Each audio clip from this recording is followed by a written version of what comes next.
पिछले वीडियो में मैं आपको बताया था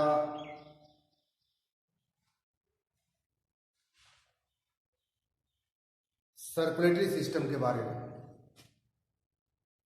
इस वीडियो में हम आपको बताएंगे लाइफ प्रोसेस के अंतर्गत जो कक्षा 10 में जैव प्रक्रम जो चैप्टर है उसी का ये हिस्सा है मनुष्य में उत्सर्जन, एक्सक्रीशन इन ह्यूमन्स।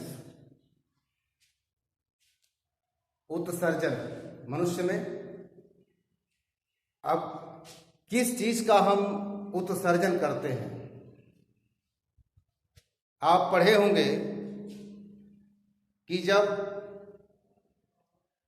पोषक पदार्थ पाचन क्रिया के बाद पोषक पदार्थ जब कोशिकाओं में पहुंच जाते हैं तो पहुंचने के बाद कोशिकाओं के अंदर एक बायोकेमिकल रिएक्शन होता है जिसको हम कहते हैं श्वसन, रिस्पिरेशन। जो श्वसन की क्रिया होती है, श्वसन की क्रिया में आप देखे होंगे कि ग्लूकोज का ऑक्सीडेशन होता है। ग्लूकोज जलता है और जलने के बाद ग्लूकोज से क्या बनता है? Carbon dioxide gas. ऑक्सीजन के साथ जब ग्लूकोज जलता है तो उसमें कार्बन डाइऑक्साइड गैस और जल की मात्रा बनती है और ऊर्जा का उत्पादन होता है। इसमें जो जल निकलता है उस जल का उपयोग पौधा जो है अपने, पौधे की बात नहीं, जंतुओं की, तो इसमें जो कार्बन डाइऑक्साइड गैस है, ये कार्बन डाइऑक्साइड गैस शरीर के लिए हानिकारक है। शरीर के लिए हानिकारक है। उसी तरह से जल की अधिक मात्रा भी शरीर के लिए ठीक नहीं है। तो शरीर में जल की मात्रा भी अधिक नहीं रहनी चाहिए, उसको भी बाहर निकालना है। साल्ट की अधिकता हो जाती है शरीर के अंदर, तो साल्ट को भी निकाला जाता है शरीर से। उसी तरह से जैसे अमीनो एसिड, प्रोटीन के डाइजेशन से जो अमीनो एसिड जाता है सेल्स के अंदर, उस अमीनो एसिड से प्रोटीन्स का निर्माण होता है। लेकिन सभी अमीनो एसिड प्रोटीन में नहीं कन्वर्ट हो पाते, नहीं बन पाते। तो अमीनो एसिड की अधिकता होती है ब्लड में, तो उस अमीनो एसिड को जो हमारा लीवर है, जो यकृत है, उस अमीनो एसिड को हमारा लीवर जो है अमोनिया में बदल देता है। अमोनिया में, यानी अमीनो एसिड को किसमें बदल दिया? यकृत ने, लीवर ने अमोनिया में बदल दिया। तो ये जो अमोनिया है, ये अमोनिया शरीर के लिए नुकसानदायक है। तो फिर इसी अमोनिया को लीवर जो है कन्वर्ट कर देता है यूरिया में। यूरिया में कन्वर्ट कर देता है। और पानी की और कमी अगर शरीर के अंदर हो जाती है तो यही यूरिया जो है यूरिक एसिड में बदल जाता है। Uric acid. तो इस तरह से जो अमीनो एसिड है, ये अमीनो एसिड कन्वर्ट हो जाता है किसमें? अमोनिया में। अमोनिया कन्वर्ट हो जाता है यूरिया में। यूरिया कन्वर्ट होता जाता है यूरिक एसिड में। यह जो यूरिया है अमोनिया के कंपैरिजन में कम हानिकारक होता है, लेकिन शरीर के लिए इसकी मात्रा अगर हो गई, शरीर के अंदर अधिक हो गई, तो ये नुकसानदायक है। तो इसलिए यह जो अमोनिया है, यूरिया है, यूरिक एसिड है, जो हमारे ब्लड में है, ये हमारे शरीर के लिए नुकसानदायक हैं, जिनको हम वेस्ट पदार्थ कहते हैं, वर्ज्य पदार्थ कहते हैं। तो इनको शरीर से बाहर निकालना आवश्यक है। तो जैसे कार्बन डाइऑक्साइड गैस जो श्वसन क्रिया के तहत बनती है और मेटाबॉलिक एक्टिविटीज के अंतर्गत जो अमीनो एसिड है वो कन्वर्ट होता जाता है अमोनिया में, यूरिया में और यूरिक एसिड में। तो इनको जो है शरीर से बाहर निकालना ही इन वेस्ट पदार्थों का वर्ज्य पदार्थों का शरीर से बाहर निकालना ही कहलाता है उत्सर्जन। अब इसमें निकालने के लिए, इन वर्ज्य पदार्थों को निकालने के लिए हमारे शरीर में कौन कौन से अंग काम करते हैं।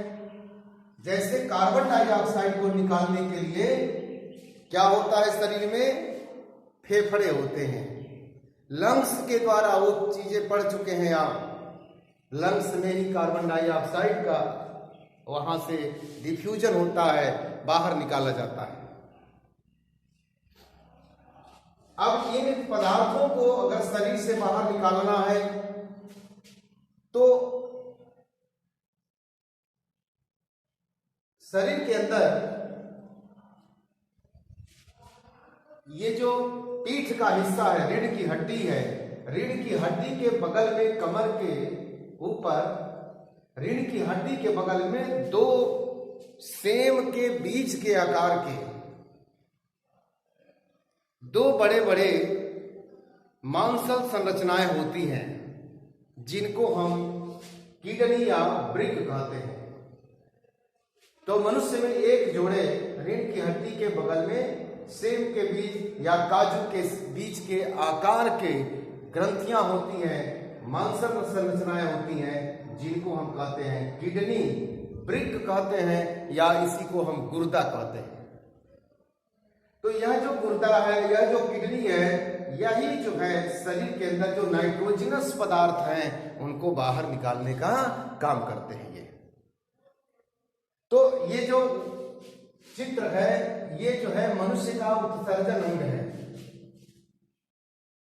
इसमें देख सकते हैं कि एक जोड़े किडनी है, गुर्दा है, वृक्क है, और इन दोनों गुर्दों में धमनी प्रवेश की है और सिरा भी प्रवेश की है। तो सिरा जो है शरीर से रक्त को ले आती है। सिरा जो है शरीर से जो डर्टी ब्लड है, जिसके अंदर नाइट्रोजनस पदार्थ है, उस ब्लड को यह लेकर के सिरा आती है, किसको?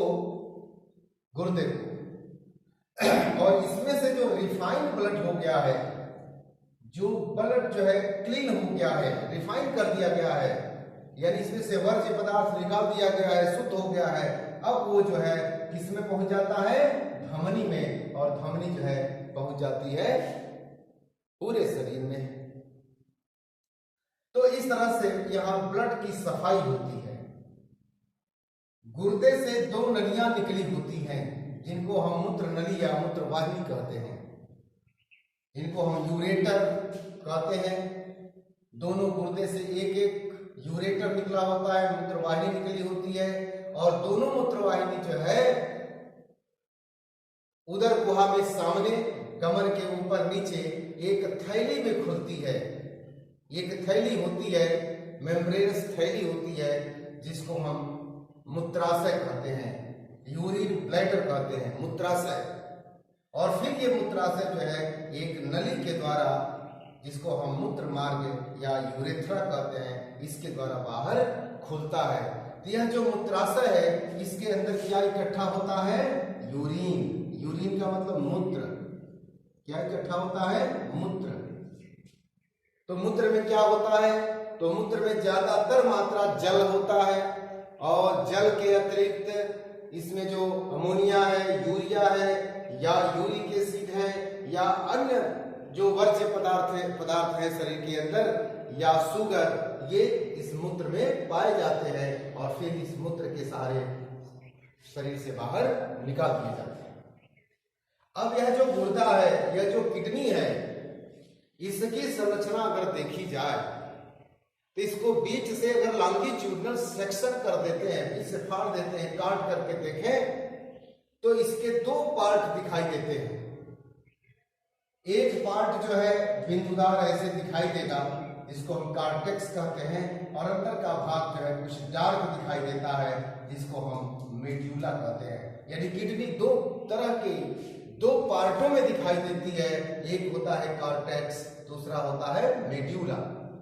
अब इस कॉर्टेक्स मेड्यूला में अगर इसका माइक्रोस्कोपिक संरचना देखा जाए, सूक्ष्मदर्शी से देखा जाए, तो इसमें जो है लगभग मिलियन नलिकाएं होती हैं, छोटी नलिकाएं होती हैं, जिनको हम कहते हैं नेफ्रॉन। नेफ्रॉन कहते हैं। अर्थात यह जो किडनी है, ये किडनी किससे बनी है? तो ये नेफ्रॉन से बनी है।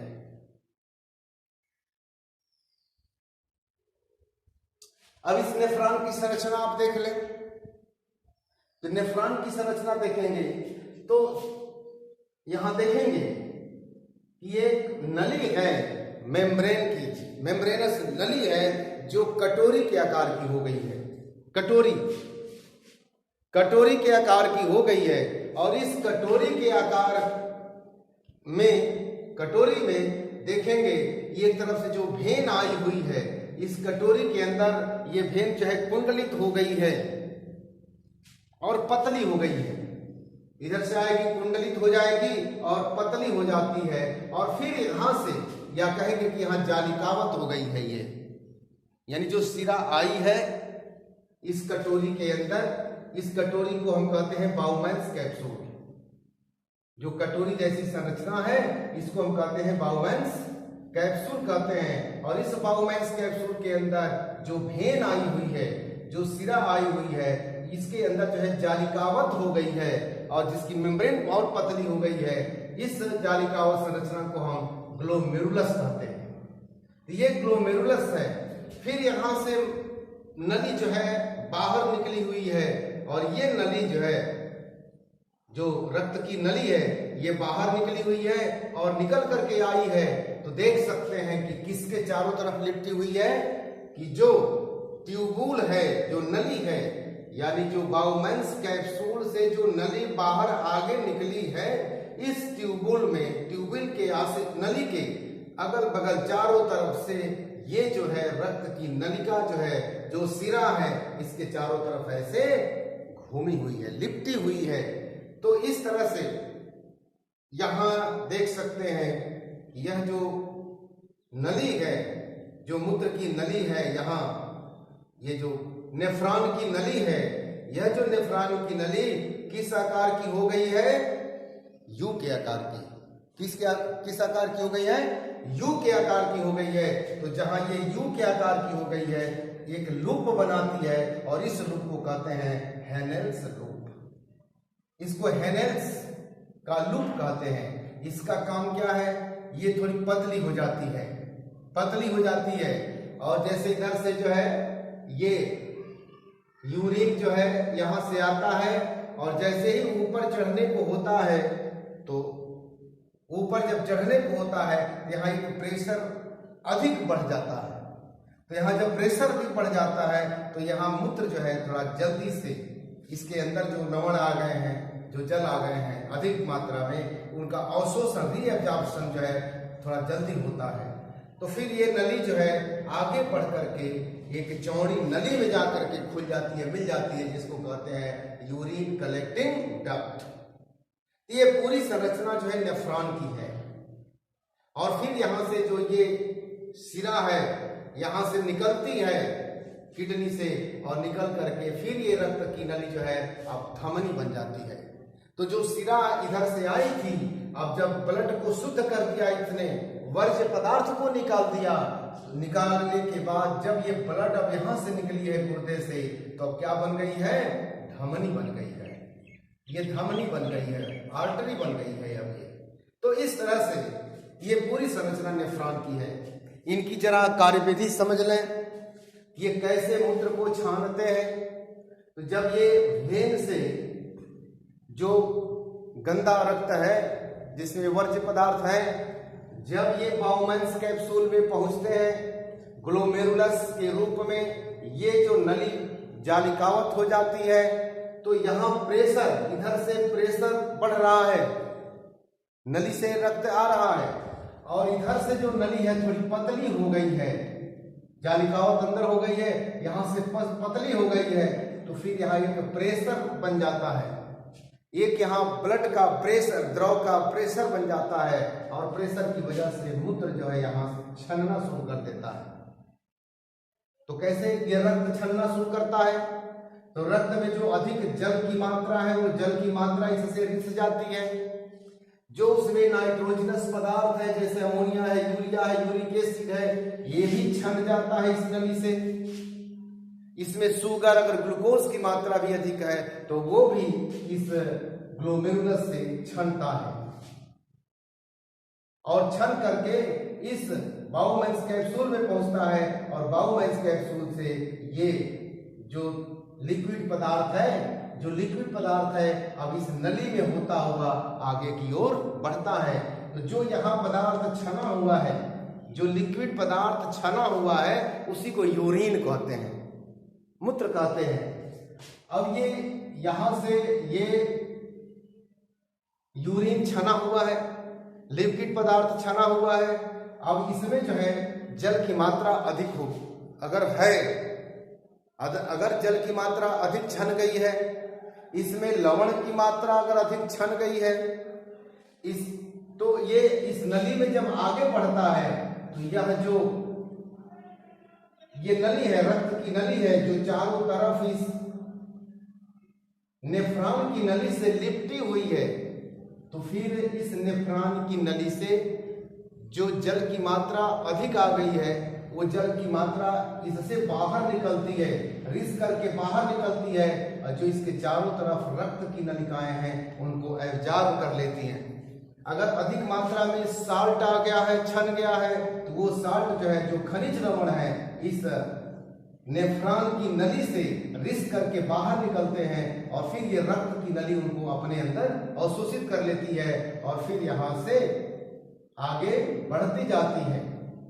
तो इस तरह से ये मूत्र का निर्माण होता है, और ये मूत्र का निर्माण यूरिन बनता है, और फिर कई नेफ्रॉन के जो डक्ट हैं आपस में मिल जाते हैं, तो यूरेटर का निर्माण कर लेते हैं, मूत्रवाहिनी का निर्माण कर लेते हैं, और फिर मूत्रवाहिनी यूरिन ब्लैडर में, मूत्राशय में खुलती है, और मूत्र मार्ग के द्वारा यूरिन को बाहर निकाल दिया जाता है। तो ये पूरी संरचना जो है मनुष्य में उत्सर्जन तंत्र की है। तो आप समझ गए होंगे कि कैसे एक्सक्रीशन जो है मनुष्य के अंदर होता है। धन्यवाद।